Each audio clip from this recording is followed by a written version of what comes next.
longtime dear friend of the family's, and she was the hostess with her late husband at our wedding 25 years ago, and I've known her far longer before that. In fact, I used to babysit Justin, right there, and I have plenty of stories about him if you have any questions. Very funny stories. So thank you, Olga, for that introduction. I want to thank you all for coming out and remembering my parents today, Rafael and Gladys Pedraja. It's hard to put into a few minutes a lifetime of memories of what my parents meant to me, but I'm going to try. Many of you knew my parents as friends and associates. I knew them as Mama and Daddy, and that relationship is very different. And with Latino families, it's even crazier than you think. I was very close to my parents. In fact, we spoke every single day. I can't remember a day that I didn't talk to my mom or dad. It didn't matter what they were doing. One of them called every single day. And if I didn't answer, they would begin to panic. A lot of people, non-Latinos, thought that was very weird, but it's actually very typical in our culture. In fact, when my dad was working, you could bank on him calling my mom every single day at noon, Monday through Friday, without fail, and even when he was out of town on business. But in turn now, I'm in touch with my kids' daily. Lucky them. So the legacy continues. On top of that, I never lived further than 5 miles from them until I moved to Michigan. My dad was so concerned when I told him that I was moving with my family to a farm. He was afraid of the distance between us. But in retrospect, I believe that our Michigan move in 2015 was nothing more than divine intervention. From the design of the home, to my family moving, and then to moving my parents to live with us, was nothing more than miraculous. And I am so grateful that they were there with me until the very end of their lives. I can still hear my dad's walker coming through the hallway in the morning to have breakfast with a hearty, "Good morning, Amy," even on the day of his passing. The way I deal with grief is with busyness, and whoever knows me knows I like to keep busy, and with humor. I like to stay positive and not dwell on sadness. So I have put together a few short stories that I'd like to share with you, a kind of behind-the-scenes look at their lives. My dad was an amazing, talented, and intelligent guy.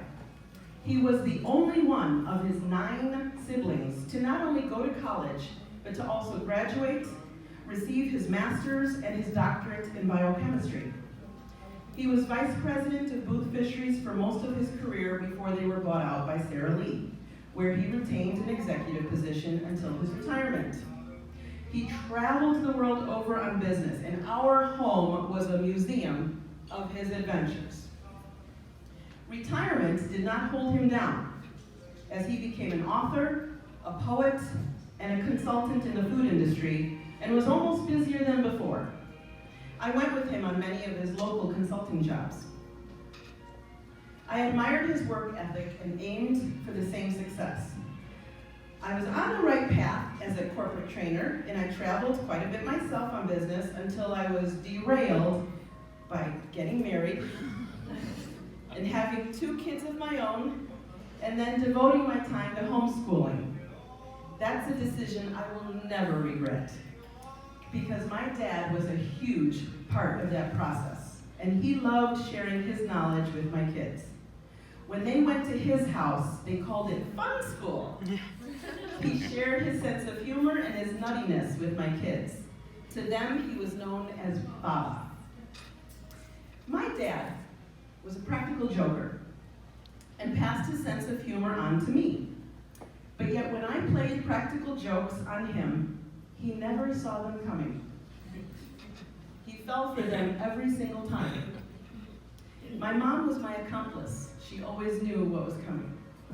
One time, I called him on the phone as an older male IRS agent. I knew how much anxiety he had over tax time. I explained that his returns seemed to have an error that needed immediate attention. He was so upset, which caused him to talk incessantly. He rambled on and blamed his accountant for any mistakes. All the while, my mom sitting next to me was laughing, but yet she was worried that he was going to get mad. So after 5 minutes of his ramblings and angst, I finally let him off the hook with April Fools, just to hear him sigh, "Oh, Amy, que pesada." Translated, that means, "You're so annoying." Then we laughed about it until the following year when I came up with another prank. And it never dawned on him that I would be calling him again as April 1st approached. My dad also had a very sensitive and compassionate side. Many of you may not know, but I gave him a giant rabbit as a pet named Alex when they lived on Techney in Northbrook. He adored that giant rabbit. She was always at his side, and when she became ill and passed, my dad was so grief-stricken that he came home from work early and said that his office had noticed that he was completely out of sorts. His pain was real. He was my advocate and was at my bedside daily when I became ill after Gabe was born, and I was hospitalized for 3 weeks. My pain was his pain. In fact, had it not been for him visiting me every single day, I would have not been diagnosed, and I may not have even made it. I was very ill, and no one could figure out what was wrong with me. But my dad's doctor happened to walk by my room and saw him sitting with me. She stopped in just to say hi and immediately put 2 and 2 together. I was released 3 days later, and then she became my new doctor. Thank you, Dad. He was also my daughter's advocate when she became ill. I practiced this a lot. He attended every doctor's visit with me and helped me decipher all of her lab reports. Her pain was my pain, and then it was his pain. My mom was also a very talented lady. She was an accomplished pianist. She studied piano performance and education at the Conservatory of Music in Havana. She was very shy and could not perform for anyone, not even her family. When we did hear her play, we would secretly sit quietly in another room to hear her, and it was amazing. Schubert, Mozart, and Chopin among her favorites. She was also my accomplice for all things fun. We would go shopping and tear up the stores. It was hard for us to walk out of a store empty-handed. And her favorite holiday wasn't Christmas, although she loved to go all out on decorating, but she loved Halloween. As it approached, she reminded me to find a costume that she could use to go with me trick-or-treating. Considering her stature, she got away with it, easily. One year in my 20s, I took 2 giant leaf bags. I flipped them upside down, cut holes for eyes and arms, drew on a smile, and we went out as 2 old bags. I yelled trick or treat while she mumbled so as not to give away her age or accent, and then together we collected a boatload of chocolate. She was easily excitable. My kids can attest to that. And she loved it when my kids showed her pictures of crafts that they had made for her. She became so excited that you would think that she had won a prize. And that's a very dramatic and Latin thing to do. My parents met in Havana, Cuba. My mom walked her dog as my dad happened to walk the same path to and from the University of Havana, where he attended. It wasn't long before they took things a step further and met the families. My dad came to the U.S. first in late 1953, and within 30 days, flew back to marry her and brought her to the States. Legally. Together, they loved to host parties, and they hosted many. Any occasion came up and they had a party. Birthdays, politics, holidays, whatever, party.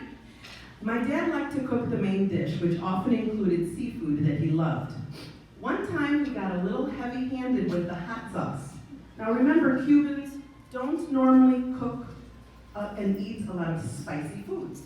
So I remember that year we had leftovers for weeks and weeks.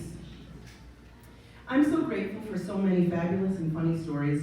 It keeps their memory alive in me and my sense of humor vibrant.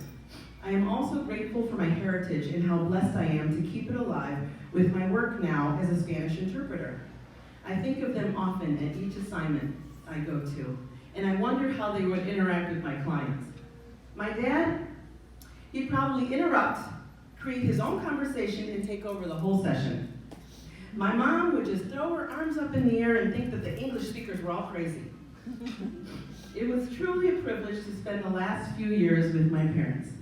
I'm so glad that I built a guest house just for them in my home.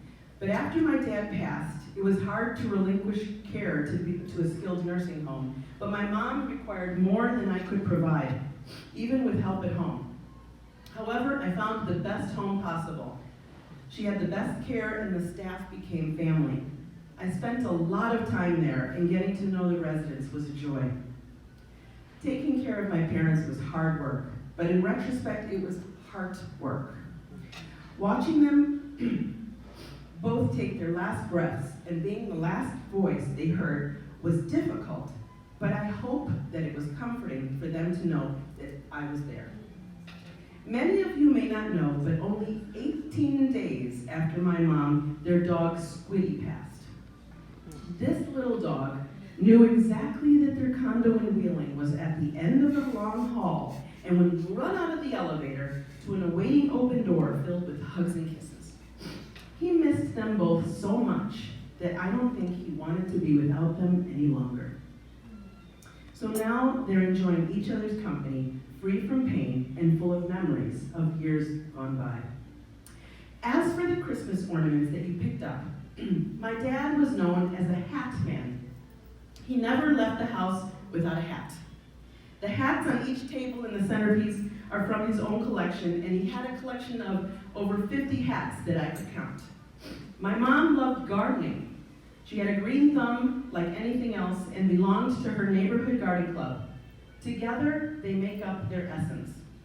Please keep the ornaments, hang them anywhere, and remember what Rafael and Gladys meant to you.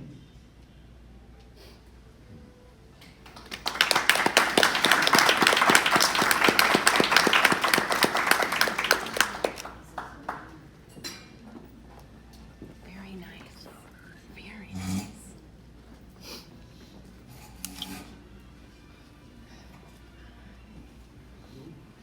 Will you